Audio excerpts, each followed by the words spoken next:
예, 네, 잘 들리시나요? 네, 시작하도록 하겠습니다.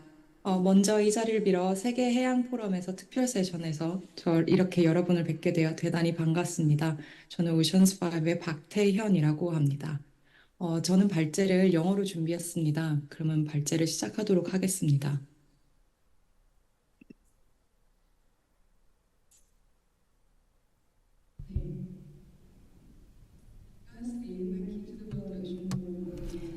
네, 먼저 세계해양포럼 주최 측에 다시 한번 감사의 말씀을 드립니다. 그리고 부산일보와 그리고 부산광역시 측에 이번 세션 마련해 주신 데 대해서 다시 한번 감사의 말씀을 드립니다. 저는 박태현이라고 하고요. 오션스5에서 동아시아 프로그램 매니저를 담당하고 있습니다.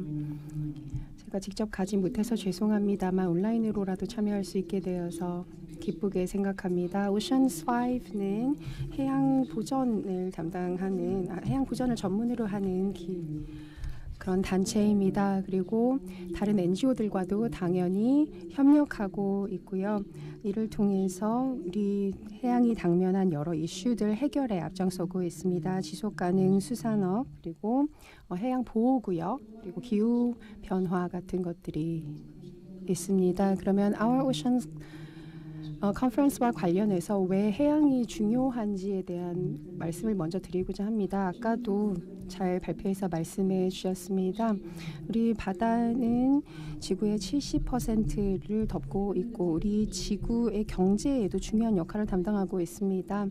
그리고 이 해양은 특히 기후와 관련해서 여러 스펙트럼을 가지고 있습니다. 태양은 CO2의 흡수원이기도 하고요. 그리고 열의 흡수원이기도 합니다. 그렇기 때문에 더 중요한 역할을 담당하고 있는데요. 2050년까지 우리가 이 탄소 감축에 필요한 전체량의 10%를 담당할 수 있습니다.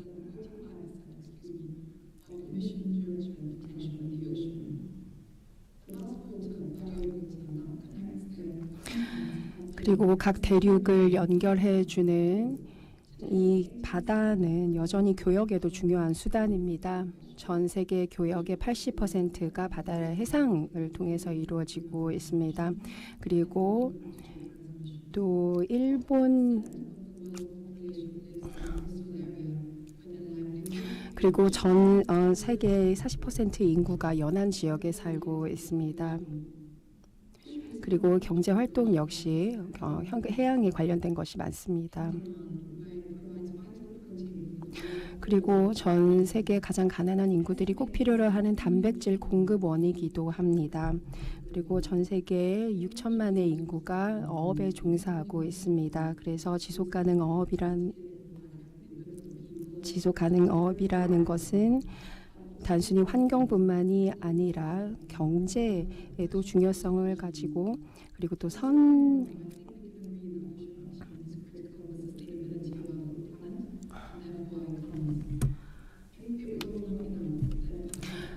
그리고 또 바다는 우리가 매일 들이마시는 산소의 절반 이상을 담당하고 있습니다.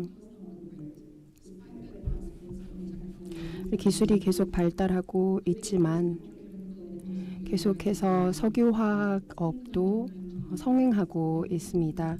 1990년대부터 플라스틱 오염도 심해지고 있고요. 그리고 아래쪽 그래프에 보시면 점점 더 심각한 문제라는 것을 보실 수가 있습니다. 그리고 2천만 톤의 플라스틱 쓰레기가 매년 넘쳐나고 있습니다. 그리고 또 이것을 통해서 화학 물질도 바다로 흘러가고 있습니다. 그리고 연안 지역에서 이런 오염이 있는 경우에는 연안 지역 부영양화로 이어지기도 합니다. 그리고 해수 온도가 점점 올라가고 있습니다. 그 속도도 점점 빨라지고 있는데요. 이 온실가스 배출로 인해서 그 속도가 더 빨라지고 있는 상황입니다.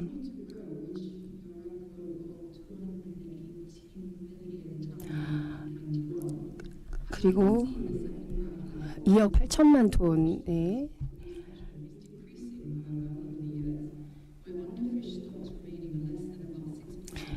그리고 지금 어족이 점점 사라지고 있는데요. 그리고 작년 한 세기만 해도 이 어족 멸종이 심각했습니다. 90%의 어종이 사라졌다고 합니다.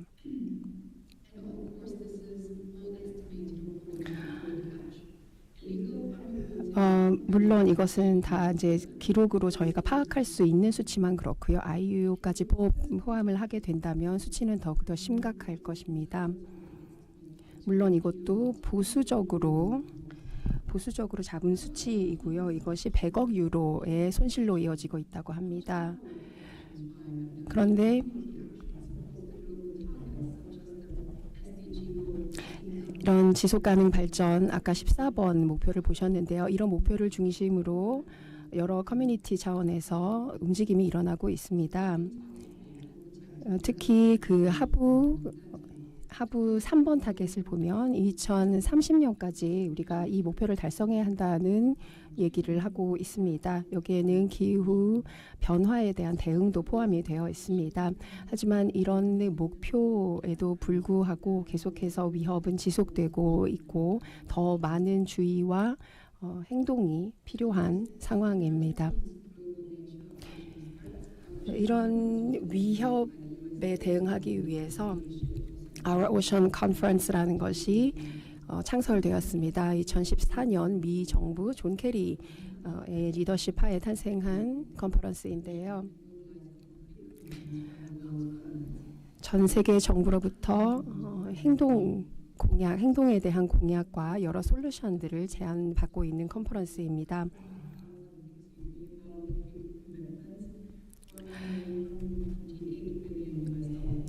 지금까지 공약된 전체 금액을 따지면 180만 달러에 달합니다. 1,800만 달러에 달합니다. 그리고 이전 발표에서 이런 디테일한 부분은 다 말씀을 잘 해주셨는데요. 그 주요 토픽들을 보면 기후 변화라든지 지속 가능업, 그리고 해양 오염, 그리고 해양 보호구역, 청정 경제, 그리고 해안 보안, 그리고 디지털 오션들이 포함이 되어 있습니다. 여기에는 각 정부뿐만 아니라 시민사회와 기타 NGO들도 함께 모여서 이 다양한 부문에 걸쳐 있는 해양 위협을 논의하고 그에 대한 솔루션을 논의합니다. 이 컨퍼런스에서 많은 파트너들이 모여서 크게 세 가지 측면에서 협력합니다. 툴을 논의하고요. 그리고 기술 관리 등등을 통해서 NGO 지원을 논의하기도 합니다.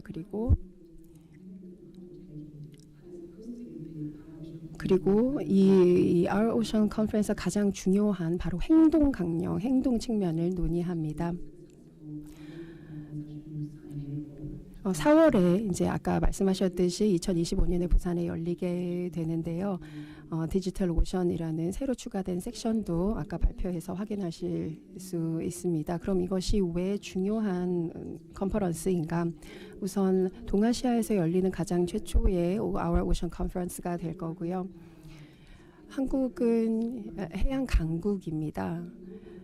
물론 면적은 다른 나라에 비해서 적긴 하지만 전체적인 블루프린트 측면에서 본다면 굉장한 잠재력을 가지고 있는 나라이고요. 그리고 조선이라든지 해양 공학 측면에서 많은 잠재력과 이미 능력을 보유하고 있는 나라입니다. 그리고 16개의 연안 지역에서 각각의 항만과 관련된 활동이 일어나고 있습니다.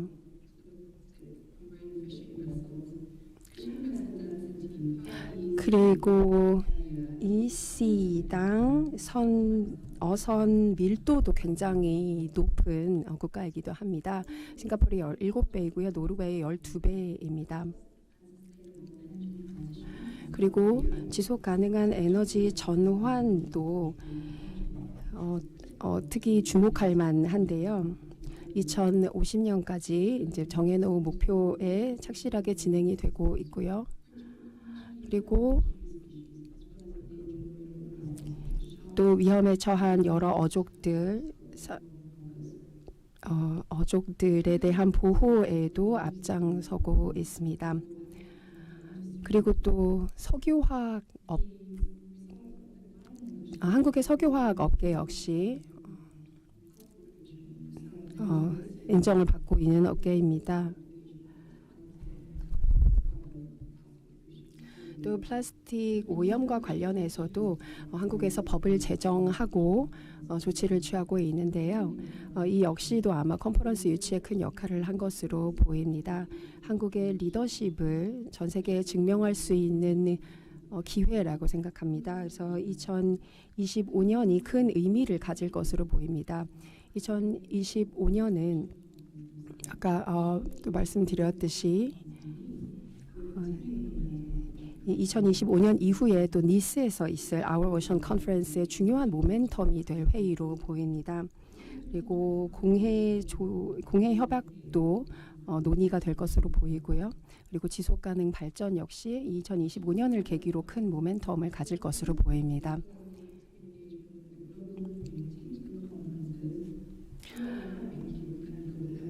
그래서 한국은 단순한 이제 참여국이 아니라 개최국이 되게 되었습니다. 네트워크를 형성하면서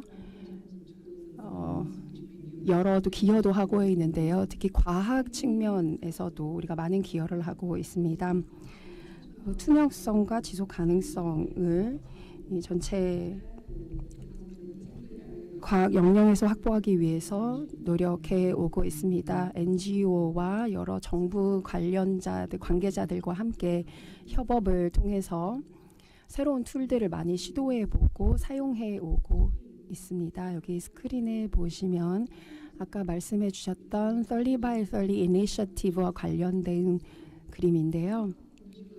이 플랫폼을 통해서 이 활동이 지금 어떻게 일어나고 있는지를 한눈에 확인할 수 있습니다. 특히 해양 보호 활동과 관련한 부분이고요. 그리고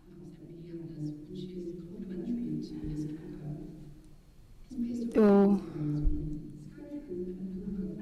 Sky Truth 블룸버그를 보시면 이 아까 말씀드렸던 플랫폼에 보완적으로 작용하는 다른 툴도 확인할 수 있습니다. 이것이 모두 아까 말씀드렸던 30 by 30 이니셔티브와 관련이 되어 있는데요. 이 30 by 30 이니셔티브는 한 국가만이 달성할 수 있는 것이 아니라 모든 국가가 힘을 합치고 한 마음으로 노력할 때만 달성 가능한 것이기 때문입니다. 아까 말씀드린 skytruth.org에 들어가시면 이 보안 툴을 확인해 보실 수 있습니다. 책임성과 투명성을 수산업에 확보하는 것 역시 중요한 이슈이고요. 이것은 전 세계 NGO의 협력을 필요로 합니다. 2016년에 이 오시아나와 스카이트루스가 발족시킨 이니셔티브가 있습니다. 이 오시아나도 그렇고 스카이트루스도 그렇고 모두 해양 보전에 전문성을 가진 NGO인데요. 위성 이미지를 분석하고 이를 통해서 해양 환경 보전을 위한 기술을 사용하는 그런 NGO입니다. 그리고 또 각 이슈에 대한 또 인식 제고도 힘쓰고 있고요. 이를 통해서 인간의 활동의 투명성을 보장하기 위한 노력을 기울이고 있습니다. 그리고 비주얼 여러 데이터 시각화를 통해서 연구를 파악하고 이를 통해 각 정부들이 사용할 수 있는 유용한 툴을 제공하고 있습니다. 그리고 AMS나 VMS나 여러 가지 위성 이미지 같은 것들도 제공하고 있고요. 전 세계 정부들과 파트너십을 맺고 있습니다. 그렇기 때문에 데이터를 제공받아서 파트너들에게 제공을 하고 또 이 선박 모니터링 활동을 잘 할 수 있는 여러 가지 툴을 또 제공하고 있습니다. 그리고 또 NPA가 했던 여러 가지 커미트먼트들, 공약들을 또 공유하고 공개하고 이를 추적하는 그런 역할도 하고 있는데요. Our Ocean Conference에서 나왔던 여러 가지 공약들이 잘 이루어지고 있는지 여기에 대해서 모니터링하고 평가하고 있습니다. 그리고 그리고 아워션 컨퍼런스에서 만들어졌던 지역 기반의 여러 가지 공약들을 이제 평가해 보는 것입니다. 그래서 지금 보시면 전체 공약이 2000년대부터 시작해서 2016년대부터 시작해서 쭉 만들어져 왔는데 이것이 얼마나 잘 실행이 되고 있는지 그 실행률을 보니까 72% 정도를 보이고 있습니다. 그래 물론 달성하지 못한 부분도 있는데요. MPA의 해양 관련 공약들의 40%가 모두 이 Our Ocean Conference에서 발표된 것과 관련이 있더라라는 그런 통계도 저희가 확인할 수 있었습니다.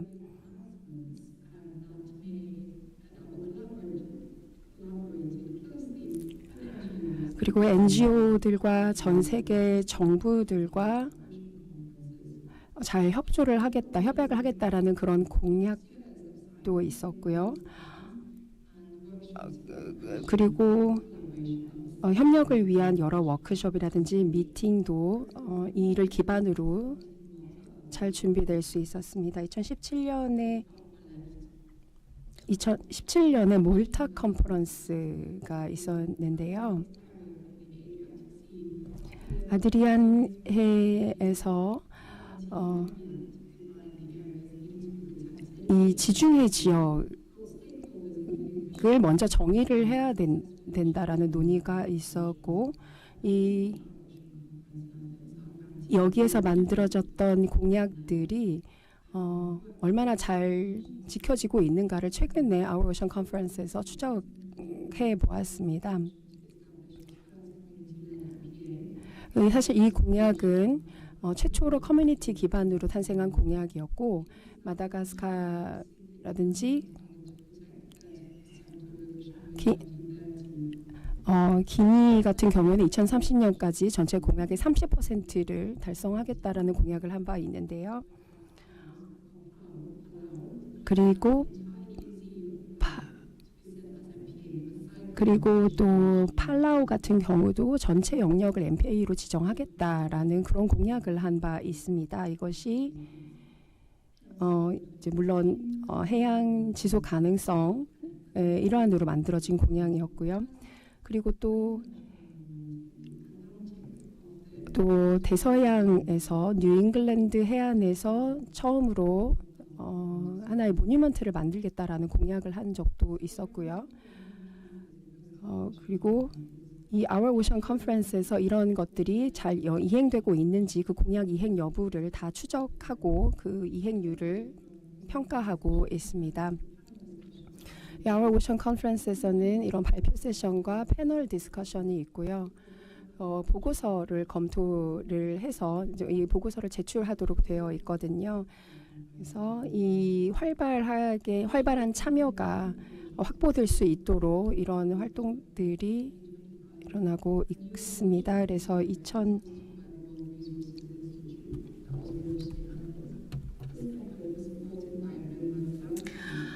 블룸버그 필란트로피스트와 기타 이제 후원 단체들 덕분에 이제 이 Our Ocean Conference가 계속될 수 있고요. 2025년도 마찬가지입니다. 그리고 또 한 가지 협력 필요한 영역은 바로 자원 확보입니다.